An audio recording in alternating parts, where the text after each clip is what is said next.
पैसा नभएको बेला यस्तो आइलाग्यो भने कम त रिस उठ्छ। हाई एभ्रिवान, स्वागत छ फेरि पनि मेरो नयाँ मिनी ब्लगमा। यहाँ हेर्नु न दारू खाएर कसरी पल्टिरहेछन्। चेन्नईमा के सुर्ती गुट्खा खायो भने कसैलाई कारबाही हुन्छ, तर दारू खाएर कहीँ पनि पल्ट्यो भने कसैलाई पनि कारबाही हुन्न क्या।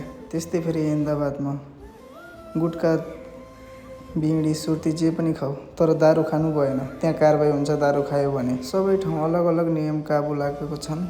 त्यस्तै गरी अहिले हाम्रो नेपालतिर पनि लागिरहेको छ लागुहरू।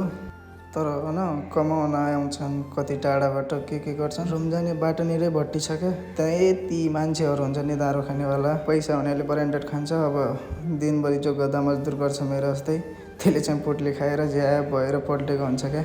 अब के भनौँ, चार्जिङ लगाएर बसेको थिएँ, मोबाइलको चार्जिङ नै बिग्रियो। पैसा नभएको बेला यस्तो यस्तो आइलाग्छ। आज चाहिँ त्यो कचडाहरू बाहिर राखेको थिएँ, गाडी निकाल्दाखेरि ड्राइभरले यो बाल्टी नै फोडिदियो। अब कसलाई के भन्ने, रिस मात्र उठेको थियो, सबलाई थाहा छैन। तर चार्जिङ बिग्रेर यति तनाव भएको थियो नि, चार्जिङै थिएन मेरो मोबाइलमा। चार्जिङ लगाएर सुतेको हेर्छु त 50% पनि पुगेको छैन, चार्जिङ बिग्रियो।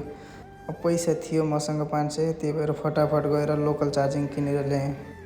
यही लोकल चार्जिङ नि कति महँगो हो। कति किनिसक्यो अहिलेसम्म, तर अहिलेसम्म 2 महिनाभन्दा धेरै कुनै चल्दै। Anyway, thanks for watching guys. माया छ सबैलाई।